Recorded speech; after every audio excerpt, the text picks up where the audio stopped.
Khandesh Bulandtof TV news. Shindkheda येथील BK Desale नगरात विद्युत तारा लोंबकळल्या, घरातील इन्व्हर्टर व लाईटचे मोठ्या प्रमाणात नुकसान। शिंदखेडा शहरातील बीकेत असलेल्या नगरातील गल्ली नंबर 321 या ठिकाणी गेल्या 2-3 दिवसांपूर्वी अचानक वीज पुरवठा ट्रिप झाल्याने जवळपास 10 ते 12 इन्व्हर्टर जळाले असून घरातील अनेक लाईट देखील उडाले आहेत।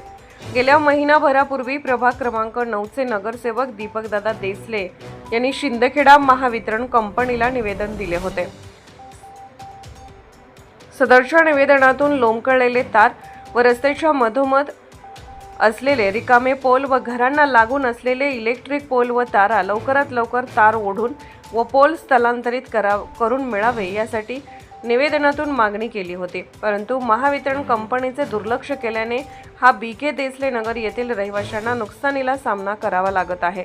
त्यानंतर लागलीच नगरसेवक दीपक देसले यांना संबंधित रहिवाशांनी फोनवरून त्यांना तात्काळ बोलावून सोबत महावितरण कंपनीचे अधिकारी व कर्मचारी देखील हजर राहून सदर वस्तुस्थितीचा अंदाज घेतल्याने लवकरात लवकर यावर कारवाई केली जाईल असे अधिकाऱ्यांनी यावेळी नगरसेवक व संबंधित रहिवासी यांना आश्वासित केले। यावेळी बीके देसले नगरातील रहिवासी मोठ्या संख्येने उपस्थित होते।